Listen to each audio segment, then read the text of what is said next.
Hi, and welcome to my thoughts on the Enigma of Room 622 by Joël Dicker. I wanted to start off by saying that I got this book for free in return for an honest review. The blurb of this book reads, "It all starts with an innocuous curiosity. At the Hotel de Verbier, a luxury hotel in the Swiss Alps, there is no room 622. This anomaly piques the interest of Joël Dicker, Switzerland's most famous literary star, who flees to the Verbier to recover from a bad breakup, mourn the death of his publisher, and begin his next novel. Before he knows it, he's coaxed out of his slump by a fellow guest who quickly uncovers the reason behind 622's erasure, an unsolved murder. The attendant circumstances, a love triangle and a power struggle at the head of Switzerland's largest private bank, the mysterious counterintelligence unit known only as P30, and the shadowy émigré with more money than God. A Russian doll of a mystery crafted but with the precision of a Swiss watch, The Enigma of Room 622 is Joël Dicker's most diabolically addictive thriller yet." As a general overview of this book, I thought it was alright, but I did nearly give up around the 5% mark. But I decided to give it more of a go, just because I had an advanced copy, and to give up with that as the understanding felt unfair.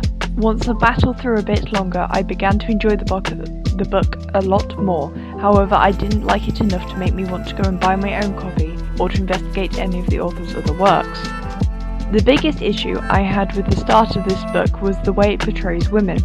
The issue does continue later on, but to a lesser extent. All of the women in this book are seen as incredibly attractive people who want nothing more than to slay whichever character they are supposed to be in love with. They don't seem to have any other personalities or goals other than to be an appendage to somebody else. Furthermore, they are all so stunningly beautiful that whichever man they go, "I want that one," instantly wants her in return just by looking at her. Everyone agrees that she is wonderful and is very attractive, and it's very painful to read.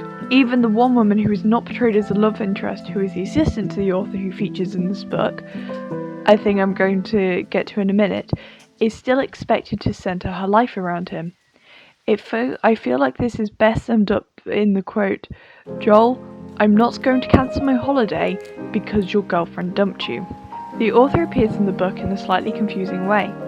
He's writing a book to commemorate his recently deceased publisher friend, but then gets distracted, goes on holiday, and writes the book, The Enigma of Room 622. However, towards the end of the book, we realise that half of what happens in that didn't even happen. It's a book within a book within a book. In the immediate fictional world and the subsequent one, this is revealed at the end. He falls in love with these ridiculously attractive women who just idolise him and allow him to play this sort of clever, suave, dapper gentleman hero, and I think it comes off quite poorly. I would struggle reading this with any other character, but for this to be the author or a representation thereof, it just makes it all the less palatable and is the main reason I nearly gave up on the book. Once we finally make our way to the actual mystery, we experience a number of time jumps and different points of view. These give a much more rounded view of the story. You can see everything, every scene is shown from multiple angles, but you do get the sense that there is unreliable narration as the narrative twists. It feels like not all of these contradictory stories can be true. Sometimes they are, it's just that there is another point of view we won't get through for another couple of chapters that gives us information that neither of the previous characters had access to. It did, however, make it slightly hard to understand who knows what, when they knew it, and who knows what they know. The mystery at the heart of this is about the fight for who becomes the president of a Swiss bank. Personally, I don't particularly care. I found that I had little investment in the source of conflict in this book. It's hard to feel sorry for someone who, if things go badly, just has to retire on their millions. I also feel like half of the conflict in this could be resolved if people sat down in a neutral place and had proper conversations like grown-ups. It wouldn't solve all of the problems in this novel, but probably would de-escalate things enough so that people didn't feel like they had to resort to murder. There were also some inconsistencies with being able to keep track of people. There were too many people whose locations and motives changed every 30 seconds. I did finally guess who did it, but only because I slightly ran out of other people.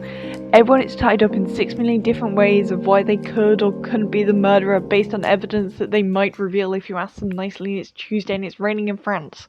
However, towards the end there was one character who seemed oddly absent, and I went, "Oh, it's them, that's why they're oddly absent." funny enough, it was them. That's why they were oddly absent. There were a few other surprises that, whilst I could not predict the exact details of, I did get the general idea, and my answer would have led to the same end result. I felt like the author was trying to be too clever, to the point where if you feel familiar with crime fiction, then it's just obvious. A lot of the reviews talk about this book paying homage to various crime writers. However, if you pay homage too much, you just end up taking their best ideas, and all you need is someone who knows what those ideas are to be able to see through your plot. I think the ideas in this book have been done better across different works by different authors. There are also two lines that I want to talk about. I think that they are important in shaping how you view the author as opposed to the characters. Neither of these lines are important enough that they could not have been removed from the book, and they aren't reflected upon in any way that provides philosophical insight or really affected how I saw the character. They just made me think that the author was a bit of a dick. One is a casually anti-Semitic line said by a woman we already dislike, and this does not add to our disapproval of her in any way. It never comes up again. There are other things she could have said that would have been more in keeping with what we already knew about her, that personally I think would have been less offensive. I get why an insult to derogatory comment was put there, and that type of sentence worked completely, but it didn't need to be that specific line. I'm not going to say the line because I don't want it to wish to have a clip of me say it that can be taken out of context. The second line, however, I feel is less bad on a literal level, but the ideology it purports I think is bad. The line is, "She deserved to be a servant for having such poor judgment." There are better ways of phrasing what was meant to be said, and you can just make different comments, and this woman who thinks this is not shown to have particularly bad judgment, and the idea that only rich people can have good judgment is awful. The woman she's comparing herself to in this situation arguably has worse judgment really doesn't make the point that the character is trying to make. It just shows to me that the author has no respect for people who work hard and do manual labour for a living. At the end of the day, I feel like this same murder mystery could have been written so much better had things like the chronology and points of view been arranged differently, that I didn't feel like I was being deliberately kept in the dark by the author. If the story had been told in a way where I felt like it was the characters tricking me, I get that. But having the author just be like, oh, I'm going to put this flashback in here now, even though we're not talking to these characters, like the characters aren't revealing this information through like interviews, it's just the author putting this chapter in here now. And it made me feel like the author didn't have enough confidence in the mystery to have it laid out in a more linear fashion. I've also never seen a group of people who love their job so much. Those who have families' legacies at stake, I get a bit feeling some understanding towards, but the idea of wanting to be a president of a company you don't care for, I just don't get it. It's just your name on the building that you feel attachment to. I get that family is important to people, but I don't think it should come at this cost. Also, in most cases, the family they're trying to impress, the legacy they're trying to live up to is still going. They aren't trying to do it for the memory of someone. They're trying to do it to impress the person who is still living. And you can have other conversations, you can put in the work now, and there was no need for all of this chaos to be caused. Half of these characters in this book are portrayed as like super geniuses who can play everybody like a fiddle, and the other half is seen as incredibly stupid, and they're the fiddles that are being played. I think it's quite interesting to see who gets portrayed as who is when. As it stands, I just think everyone was a bit stupid, and if you're looking for a crime novel somewhere and this is all you've got, read it. But if you have other options, I highly suggest you read those instead. Thanks for listening. Please like and subscribe so you don't miss an update, and I will see you very soon.